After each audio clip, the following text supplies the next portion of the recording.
আজি কি উদ্দেশ্যে এই আন্দোলনটো হৈছে দুগৰাকী বক্তাই ইয়াৰ আগতে আপোনালোকক পুংখানুপুংখভাৱে কৈ গৈছে।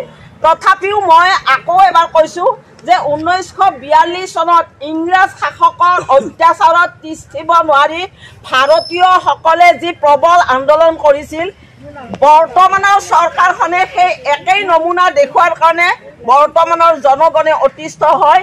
সেই 42ক অনুকৰণ কৰি আজিৰ এই কাৰ্যসূচীটো সমগ্ৰ দেশতে ৰূপায়িত হৈ আছে, এতিয়ালৈকে হৈ আছে। যিয়ে নহওক আজি এই আন্দোলনটোত কেইবাটাও সংগঠনে ইয়াতে চামিল হৈছে। AITUCৰ পৰা, কৃষক মৰ্চাৰ পৰা, CITUৰ লগত সকলো মিলি মানে দেশৰ অসুস্থিৰতা দূৰ কৰিবৰ কাৰণে এখন আমাক নিকা চৰকাৰ লাগে, এই মনোভাৱেৰে আজি এই আমি ইয়াতে এটা প্ৰতিবাদী অৱস্থান ধৰ্মঘট কৰিছোঁ। ইয়াত আমাৰ অংগনবাদীখিনি বহি আছে, তেওঁলোকক অলপমান নক'লে তেওঁলোকে মানে মন বেয়া কৰিব। এইটো কাৰণত ক'ব লগা হৈছে যে বৰ্তমান বাজেটৰ সময়ত দিল্লীত যি বাজেট চলি গ'ল, আপোনালোকে সকলোৱে মোক ফোন কৰি আছে আমাৰ কি হ'ল, আমাৰ কি হ'ল।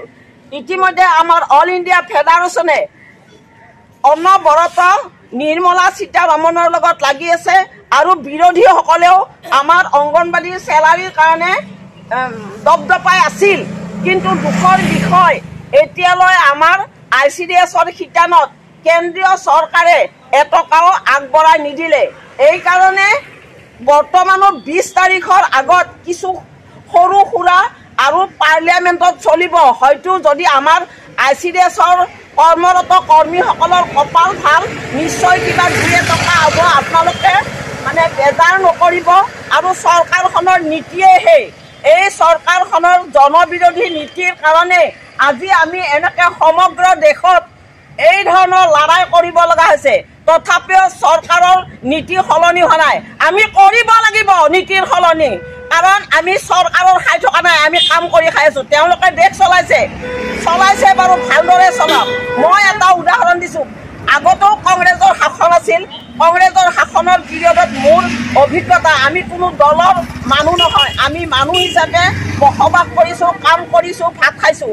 কিন্তু দেখিছোঁ তেতিয়াৰ দিনৰ যিগৰাকী CM আছিলে, মুখ্যমন্ত্ৰী আছিলে প্ৰয়াত তৰুণ গগৈ, তেতিয়া তেওঁ ল'ৰা 18 বছৰ বয়সীয়া আছিলে।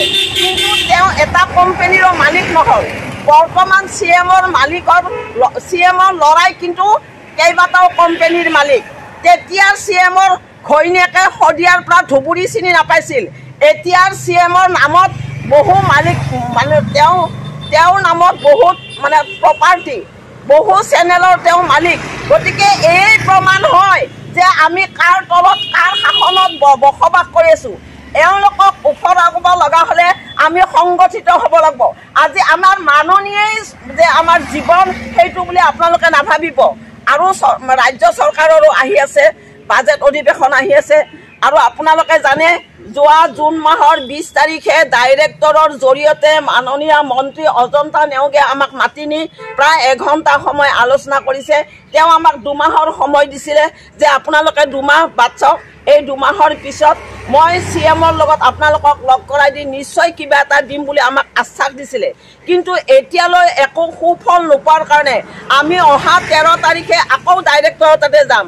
কিবা কিবি আমাৰ মানে গুৱাহাটীত চলি আছে, কেনেকৈ আমি আমাৰ ৰাজ্যিক বাজেটত দিছপুৰীয়াসকলৰ মটিফাইড কৰি পেলাই আমাৰ কেনেকৈ কেইটামান পইচা উলিয়াব পাৰোঁ, এই অংকত আমি লাগি আছোঁ। আপোনালোকে ভুল নুবুজিব, বেয়া নাভাবিব, আমাৰ হাতৰ নহয়, চৰকাৰেহে আমাক দিব।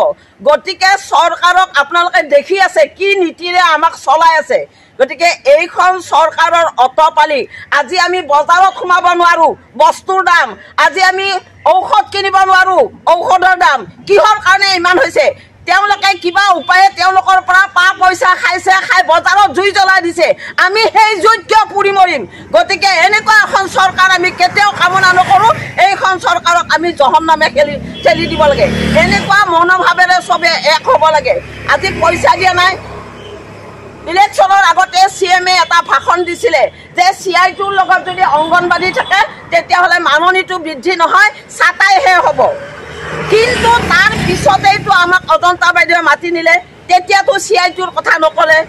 তাৰ মানে এওঁলোকৰ কি নিৰ্বাচনী বৈতৰণি পাৰ কৰিবৰ কাৰণে যেতিয়াই যি মুখস্থ আহে তেতিয়া কৈ পেলায় আৰু সেই ভয়তে CMৰ সেই ভয়তে সেই কথাষাৰৰ ভয়তে বহু অংগনবাদীয়ে চেলকণা মাছৰ দৰে লুটি বাগৰ মাৰিছে যে CMে কৈছে আমাক ছাটাই কৰিব কেতিয়াও নোৱাৰে ছাটাই কৰিব আমাৰ ঐক্যবদ্ধতা যদি অটুট থাকে তেতিয়াহ'লে ছাটাইটো ইমান ডাঙৰ বস্তু নহয় পইচাই মানুহৰ জীৱন নহয় বান্ধৱীসকল পইচাৰ অবিহনেও আৰু কিবা কিবি লাগে গতিকে এইসকল বিজ্ঞ মানুহৰ লগত বহিছোঁ এওঁলোকে ভাষণ দিছে সুন্দৰ সুন্দৰ কথা কৈছে এয়া আপোনালোকে অন্তঃকৰণেৰে বুজি লওক কি ৰাজ্যত আমি বাস কৰিছোঁ কি চৰকাৰৰ তলত আমি বাস কৰিছোঁ গতিকে পইচা লাগে পইচা লাগাৰো আমি যতন কৰি আছোঁ গতিকে আপোনালোকে মন বেয়া নকৰিব আন্দোলন সংগ্ৰাম বাহিৰে কোনো বস্তু আমি চৰকাৰৰ পৰা আদায় কৰিব নোৱাৰোঁ আন্দোলন বুলি ক'লে আজি গোৱালপাৰা প্ৰায় ৫,০০০ৰ ওপৰত ছোৱালী আমাৰ অংগনবাদী